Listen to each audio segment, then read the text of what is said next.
자, 임춘영 대표님. 예. 북한의 특수군 출신이시죠? 예, 예. 지난번에 출연하셔서 광주 5.18 민주화 운동에 대해서 북한 특수군들이 땅굴을 통해서 침투를 했었던 적이 있다. 이 예. 말씀을 하셔서 굉장히 사회적으로 여파가 컸고 사실 논쟁거리가 많았는데요. 사실입니까? 그건 100% 사실입니다. 어떻게 그걸 증명할 수 있습니까? 그거는 우리 자신들이 이제 특수부대 전신이니까 네. 우리가 그 부분에 대해서 남한에 와서 우리가 거짓말 하던 게 이유가 없고, 네.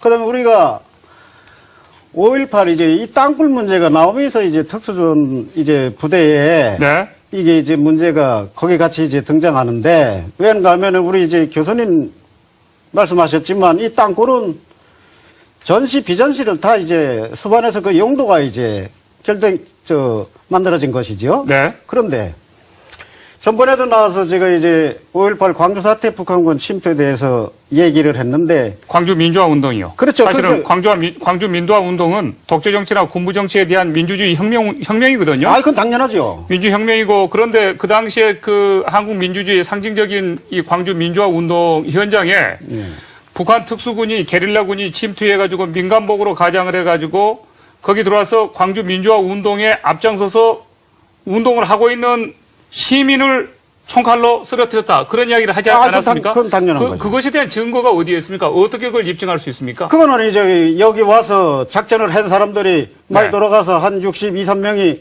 공화국영 칭호 받았지요? 네. 그 다음에 공화국영 칭호 직접적으로 못 받은 사람들은 국기훈장 1급이라는 게 그 김일성의 명령으로 내리는 겁니다. 네. 그러면 그 이제 북한말로 거기 이제 국기훈장 1급을 받으면 영웅이나 같은 겁니다. 네. 상당수 살아 돌아간 사람들이 다 받은 거예요. 네. 그 다음에 최근에도 이제 그 작년에 어느 의사 한 분이 이제 자기 사재를 털어가지고 비선 조직을 이용해서 북한의 그 광주 사태 때 왔다가 돌아가지 못한 영웅들의 묘비. 네. 이걸 촬영해 온 거예요. 근데 북한의 그 영웅 묘비가 분명히 살아있는 거죠. 네. 그때 당시 북한의 특수부대 요원들이 몇 명이나 들어왔습니까? 그때 이제 한 일개대대 영향이 내려왔지요. 어디를 통해서 내려왔습니까? 그러니까 이제 1차는 이제 그게 네. 순서가 몇 가지는 나뉩니다. 네. 원래 이 민주화 이게 이제 이 북한에서는 여기 이제 그 남한에서 일어나는 정세 상황을 속속들이 파악하고 있지 않습니까? 네. 아, 그러니까 언제쯤 이제 광주에서 이 운동이 시작을 꺾었다. 네. 그러니까 벌써 그 사전에 이 선발대들이 내려와서 무기 있고 그 4시간인가요? 네. 전라도 지역에 있는 68개 무기과 동시다발적으로 털렸지요. 네. 그런 거를 우선 선발대가 내려 사전 작업을 다 하는 거죠. 그러면 그때 북한의 특수공작원들이 내려와가지고 게릴라들이 내려와서 특수부대가 민간복을 입고 그 무기구를 탈취해서 나눠줬다 이렇게 지금 보시는 겁니까? 당연하죠. 근데 거기 이제 이쪽에 이제 북한이 배후에 개입했다는 이제 그 증거를 모르는 사람들. 네. 이 사람들이 이제 어정쩡하게 따라가면서 무기를 이제 받을 수가 있는 거죠. 네. 근데 그때 실내 하나가 어떤 여자가 북한군이 그건 우리 대대장이 직접 얘기한 겁니다. 네. 무기고를 털어서 무기를 주면서 나가 싸워라 하니까 이 여자애가 이런 말을 따가더래. 아, 말투가 여기 말투 아니네요. 네. 그래서 이거 상당히 당황한 거지요. 네. 그래가지고 바로 그거 없애버렸잖아요. 없애버렸다라고 하는 것은 그러니까 본인이 직접 죽였죠. 죽였다라는 거. 죽여서 다. 저도 지금 궁금했던 부분이 예. 지금 북한군의 그 특수 게릴라가 5.18 광주 민주화 운동 때 침투해가지고 예. 무기구를 탈취해서 시민들에게 나눠줬다. 예. 그런데 이 사람들이 화법이나 말투가 전부 소위 말해서 전라도 사투리나 호남 말씨를 어떻게 배웠는가. 그렇지 않았으면 그 사람들이 금방 발각이 될 텐데, 그렇죠. 드러날 텐데. 그거 어떻게 거기서 생존했고 몇 명이나 살았고. 북한의 특수부대는 예. 그거를 거기서 다 이제 숙지하고 옵니다. 여기서 과거에 일본에서도 납치를 많이 해갔지만 네. 남쪽 사람들 납치 많이 해갔잖아요. 예. 이 사람들이 특수전 부대 와서 교육을 시키는 거죠. 남한 말투를. 그렇다면 그 5.18 광주 사태 이제 이게 상당히 정치적으로 민감한 문제지만 네. 저희들이 여기 와서 이 광주 사태가 민주화다 아니다 부정할 우리가 근거나 이유가 권한이나 이유가 없습니다. 우리는. 네. 그렇지만 우리가 말하자는 본질은 딱 하나. 예. 광주 사태 때 그 많은 사람들이 왜 사망을 했느냐. 네. 그러면 그 사망한 이유를 똑바로 알아야 된다는 거죠. 그래서 우리가 내가 뭐 이 책을 홍보하려고 가져나온 게 아니라 네. 이게 이제 탈북자들의 증언이 숱한 게 여기 들어 있습니다. 예. 여기 별의별 증언 다 있는데 근데 우리가 이제 추려서 했는데 우선 제가 몇 가지 꼽아볼까요? 네. 말씀하시죠. 5.18 광주 사태 때 전번에 나와서 내가 얘기했지만 이제 요런 사진이 있습니다. 이게 뭔가 하면 제가 전번에 나서 말한 이게 고등학생입니다. 여자애. 네. 이게 19살짜리라고 신원이 확인됐어요. 예. 얘가 지금 머리가 없고 팔이 한쪽이 다 날아갔습니다. 네. 이런 신체 작업 이게 지금 새벽에 길바닥에 나온 거죠. 그런데 그것이 그 당시 공수특정이라든지 이 진압군에 의해서 그렇게 된 걸로 다 믿고 있지 그러니까 않습니까? 여기서는 그렇게 믿는 거죠. 그런데 그게 그렇지 않다라고 하는 것을 어떻게 증명하는 거죠? 그럼 뭐 보십시오. 5.18 관련 단체 그 회장이라는 사람이 지만원 박사 재판에 나와서 네. 이 부분에 대해서 질문을 하니까 뭐라고 했는가 하면 19살짜리 얘가 도망가는 진압군을 따라가면서 돌멩이질 했는데 네. 진압군이 얘가 하도 질기게 따라오니까 얘를 잡아서 이렇게 목을 잘랐다고 네. 팔 자르고 목을 잘 이게 말이 근거가 됩니까?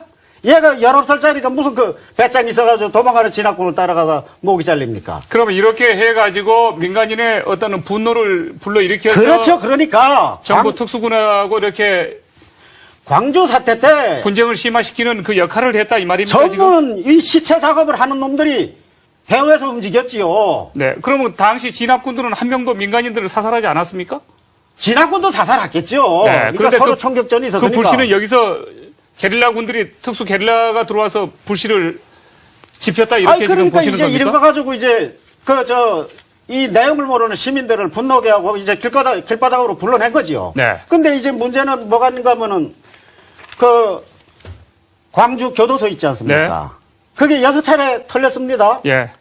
광주에서 우리가 내려와서 그 자료를 조사해 보니까 이 문제를 기자회견을 하고 네. 자료를 보니까 5.18 광주 민주화 운동 과정 네.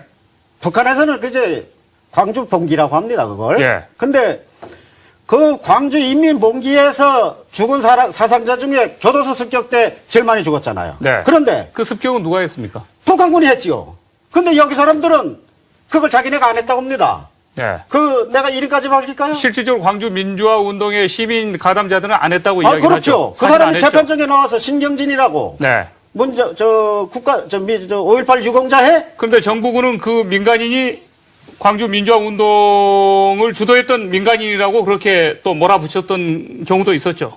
그러니까 여기서 이제 북한군의 실체를. 네. 이게 심증은 있는데 물증이 없잖아요. 네. 그러니까 이제 그걸 몰아붙인 거죠. 근데 북한에서 그 5.18 끝난 다음에 그 김일성이가 말한 게 있잖아요. 네.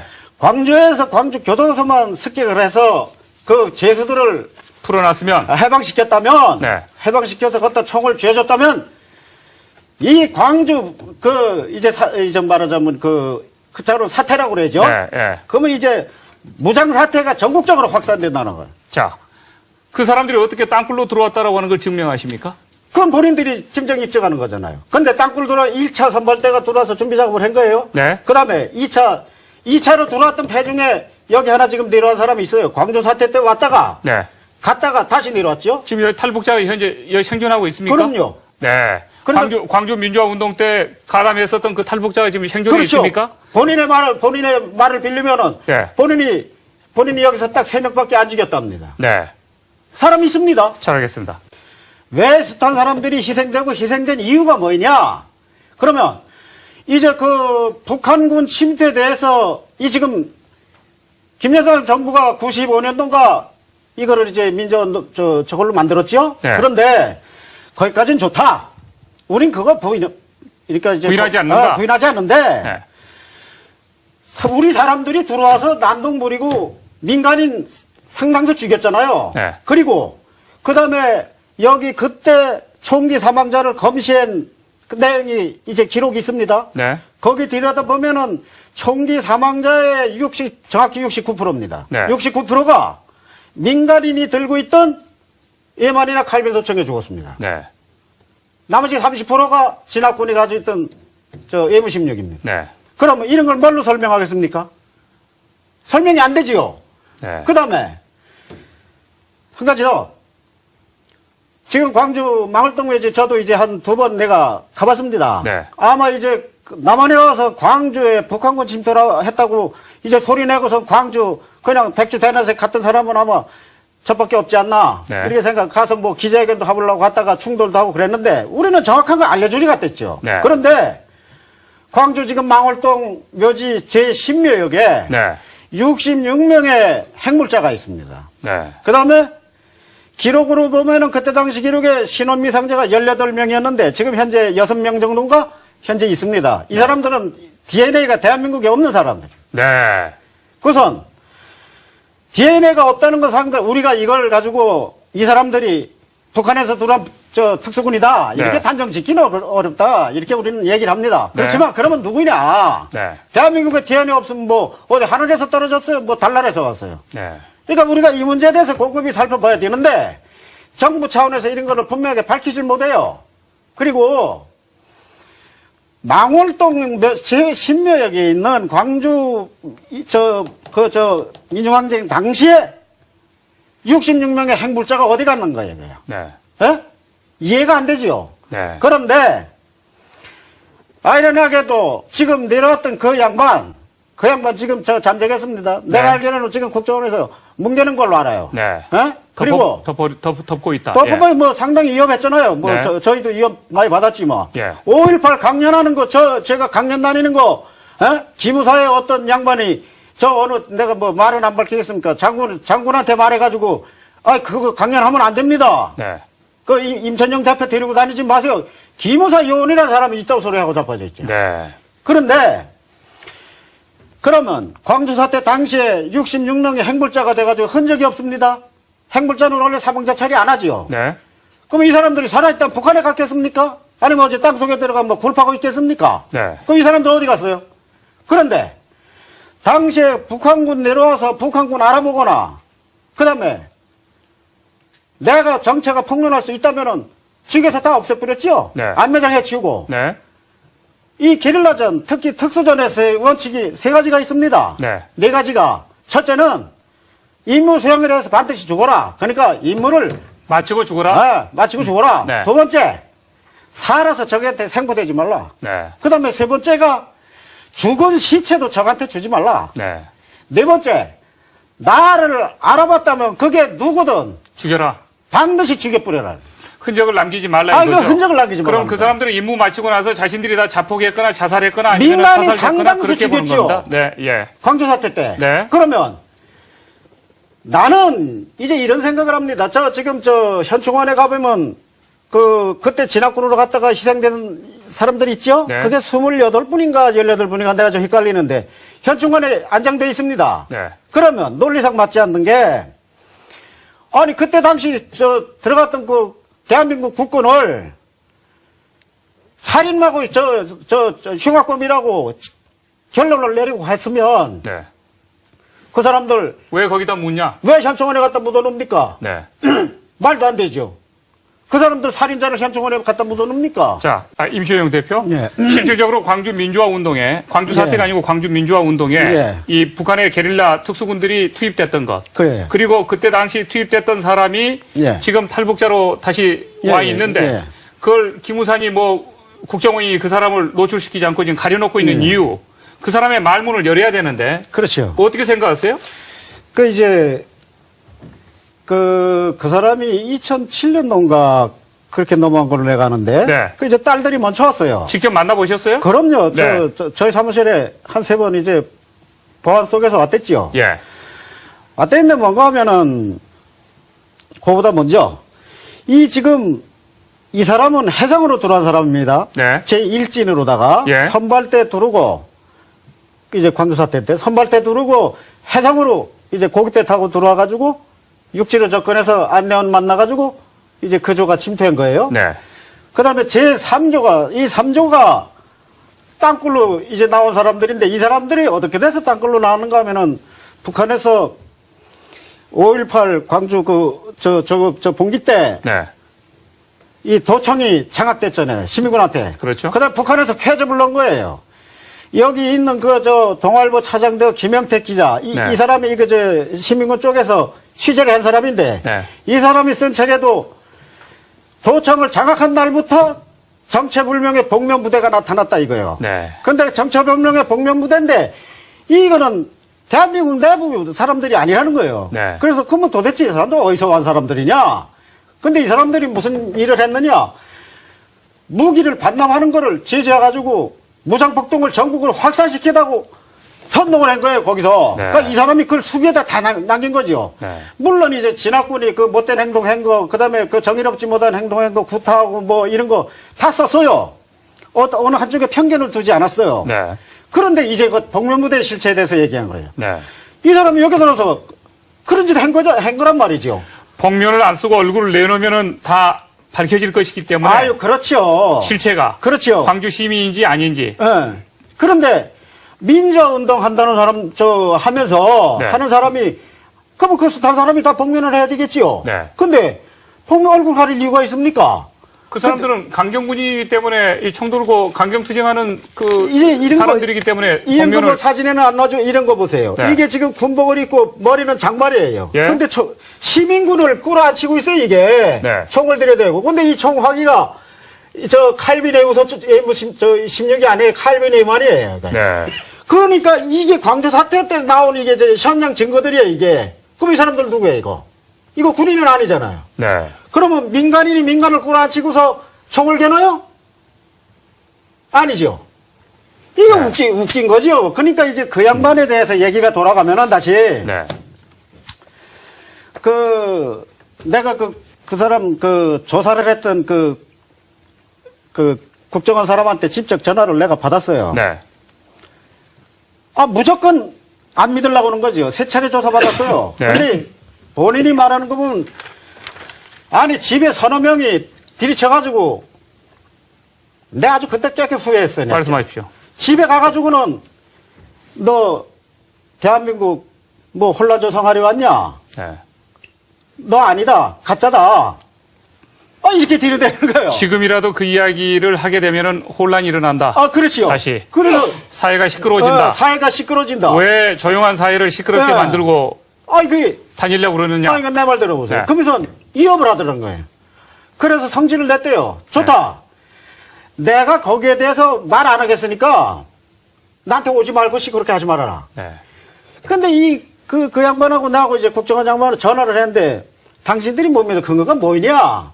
나는 그 5.18에 대해서 우리는 분명하게 100% 확신하고 북한군 침투는 우리가 충분히 알고 있는 사실이기 때문에 우리가 뭐 했는데 이런 사람이 나타났는데 나는 그 사람이 진짜 왔다 안 왔다는 거나 본인 말을 믿을 뿐이지 네. 나는 나하고 같은 부대는 아니었다.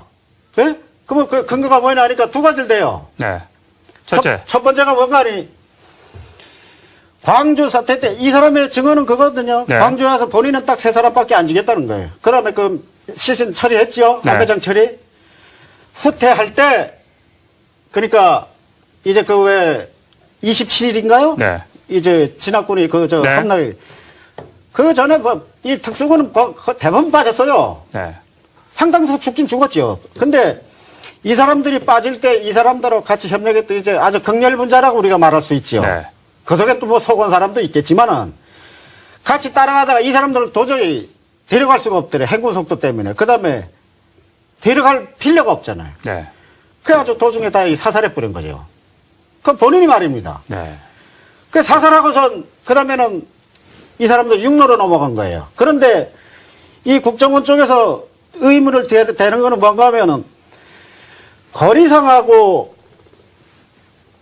시간하고 비례가 안 된다. 네. 너무 빠르다. 네. 그래서 내가 여기 그런 사례가 있잖아요. 여기서 완전 무장하고 네. 1시간에 4km 주파하는 걸로 한국군은 계산합니다.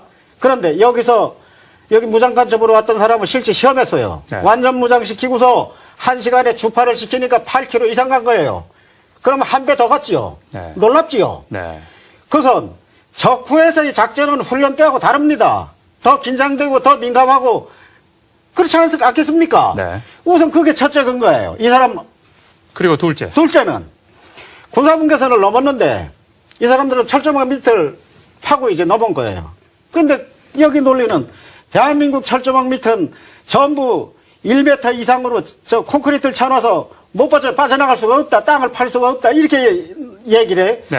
그래서 아니 나는 또 개인적으로 그것도 설득력이 있을 수 있겠는데. 그래가지고 내가 이서복 장군님이라고 그 장군님한테 아니 대한민국 철책선 그거 300m가 되는데 그 밑에다 다 콘크리트 묻었어요. 그러니까 아니야. 일부 구간이라. 네.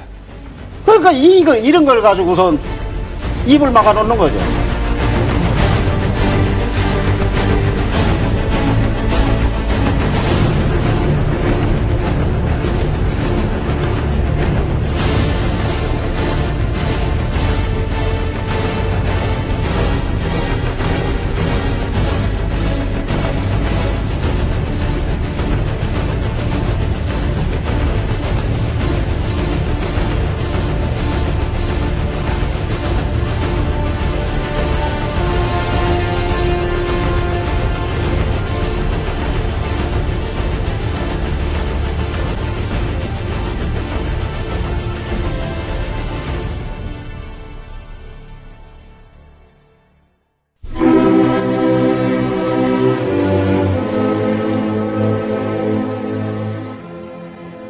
(1919년 3월 1일) 대한독립 만세를 외쳤던 때로부터 2019년 3월 1일로 딱 100년이 되었습니다.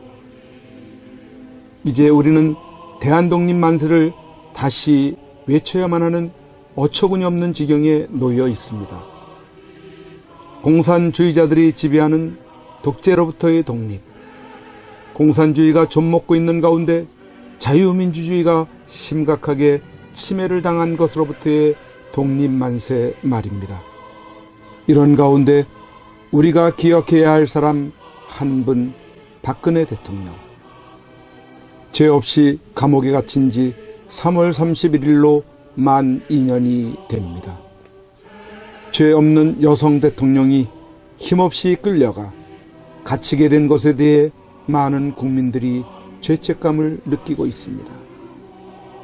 그래서 할 수 있는 것이 태극기 집회에 나와서 박근혜 대통령을 석방하라고 외치고 그의 석방을 위해서라면 정신없이 헤매고 다녔습니다.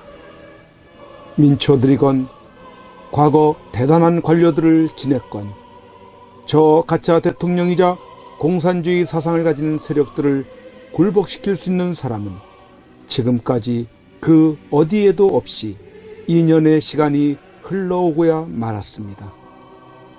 그래도 민초들이 다행으로 여기는 것은 박근혜 대통령께서 비록 감옥이지만 살아 숨쉬고 계시다는 것만으로도 희망을 가지고 그와 다시 만날 것이라는 기대를 가지고 있는 그것입니다. 박근혜 대통령을 버티게 할 수 있었던 것은 여러 국민들의 태극기 운동과 하늘을 향한 기도, 그리고 여러분들이 매일같이 보내주시는 엽서, 편지, 서신들을 통해 힘을 내고 계시다는 것입니다.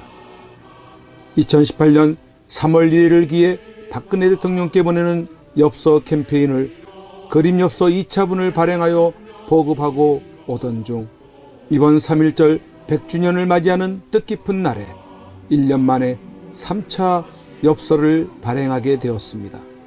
총 9종류의 그림들은 구치소에서 받아보시는 박근혜 대통령으로서는 감회가 남다르고 또 힘을 얻으시게 될 것입니다. 오는 2019년 3월 1일 금요일 대한문에 집결하시는 날에 대한문 시청에 오시게 되시면 현장에서 구입을 하실 수 있으며 현장에서 구입을 하지 못하신 분들이나 지방에서 주문을 하시는 분들은 이전처럼 선구자방송 연락처 010-2507-4861로 문자로 주문하시는 분 성함과 받으실 정확한 주소, 수량 1차, 2차, 3차 발행 엽서 중 각각 몇 세트인지를 문자로 표기해 보내주시기 바랍니다. 3.1절 100주년 기념 3차 엽서를 보시겠습니다.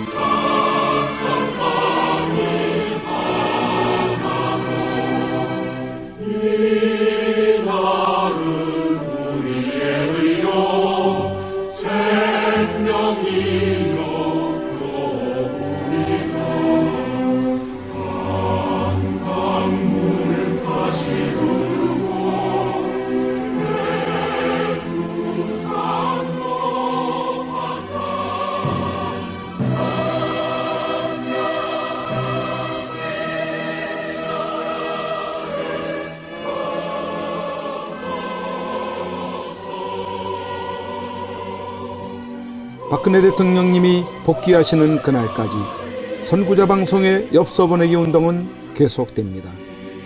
1, 2차 엽서들과 함께 또 다른 감동을 주는 익히 보아왔던 그림들을 엽서로 여러분들이 만나시게 됩니다. 그동안 많이 참여하셔서 매주마다 많게는 천여통의 엽서 편지들을 통해 세상 소식도 아시게 되시고 여러분들이 보내주시는 엽서 편지들은 다 읽어보시고 간직하고 계신다고 합니다. 계속해서 엽서 편지 보내기에 동참을 해주시고 아직까지 이러한 내용을 모르시는 주위의 많은 분들에게도 알려주셔서 참여하실 수 있도록 해주시면 감사하겠습니다. 3.1절에 대한문 시청에 나오시는 분들은 행사 진행 텐트 쪽에 오셔서 선구자 방송 엽서 코너로 찾아오셔서 구매하시기 바랍니다.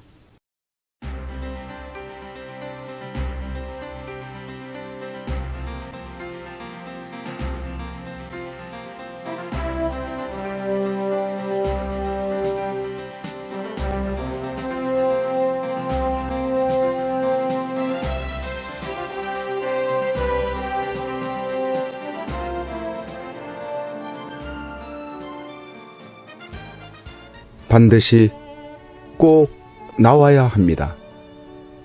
대한민국 역사상 가장 깨끗한 대통령입니다.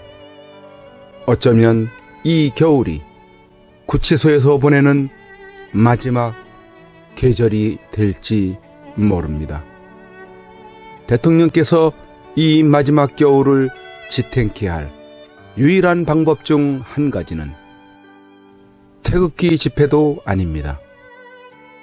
대통령을 위한 법적 싸움도 아닙니다.